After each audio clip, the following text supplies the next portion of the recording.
Hello, everybody.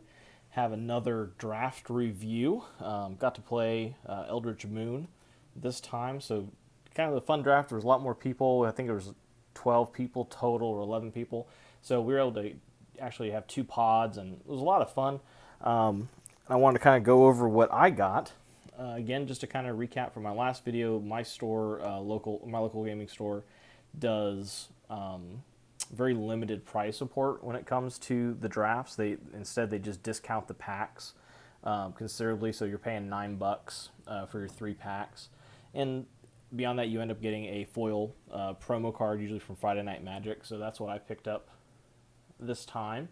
But kind of, and again, so this is a little bit different in that if you're wanting value, your best bet is actually to draw just the most valuable cards that you're handed, as opposed to trying to win, which is kind of crummy. But I got kind of a weird couple of packs handed to me, and so that's how I ended up drafting, as opposed to the last time where I was really just drafting to win because what I was being handed was just a little different. So that was the promo that I got. But so these were my first 2 packs. Pretty bad. Dark Salvation, I mean, interesting card, but just nothing. And then my second pack had this, Coax from the Blind Eternities.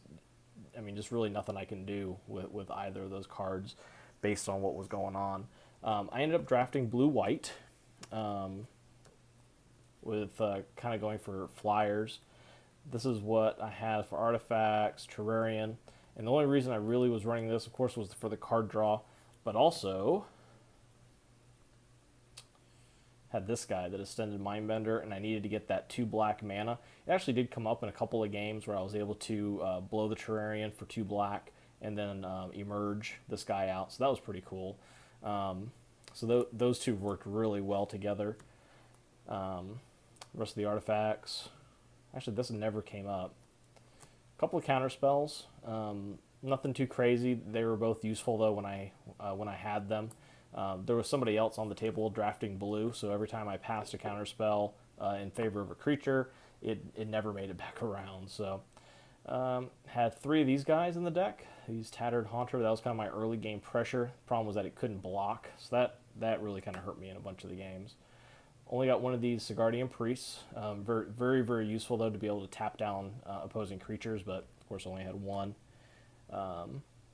Noblegeist Herald, same thing, comes in, flying, a little bit of pressure.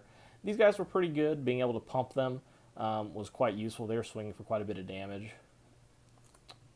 Another flyer. These guys were awesome. These were definitely the all-stars when I was playing. The fact that when they attacked, they could force the defending player. I would be able to tap one of the creatures. So these guys were fantastic. A couple of Faithbearer Paladins, because lifelink is always nice. And then this guy as, again, always casting him for his emerge cost. But again, this is really where things were different, is I kept getting past different rare cards. So I got past the Collective Effort. So, I mean, I was playing white-blue already, so definitely I grabbed that. Supine Prototype was passed to me, so I took that. The Thalia was in one of my packs, so I drafted that. Again, this guy was fantastic, especially with the Thalia's Lancers, because I was able to play this and then go get her. So that was quite useful. But again, I was past this, and I was past this. So in the end, I got, let's see, what was that? That's 8 rares. 1, 2, 3, 4, 5, 6, 7, a foil promo, and then 8 for the Distended Mindbender. So end up getting 8 rares for my 3 packs. So for my entry fee, I feel like I did quite well. As far as stuff that I passed up, the Spectral Reserves, I did get 2 of those, but that 4 mana, it was just too slow. Tried them in one game, and again, spending 4 mana for these as opposed to a substantial creature really kind of hurt me. Artifacts and enchantments never really came up. Combat Tricks, this was just too expensive. This guy didn't have any Delirium, so his cost for his value really wasn't there. Same with this, 4 mana for a 0/2 and a 3/2, not really working. Again, just a few cards that I think would have been good if I had drafted a little bit differently. But again, I was really kind of going mostly for value over what I could do with a deck. Like again, it was probably the third card of the first pack is when I finally was able to say, all right, yes, I'm going to go with white and blue. So thanks for watching. Next week, our draft should be Conspiracy, so I'm super excited for that.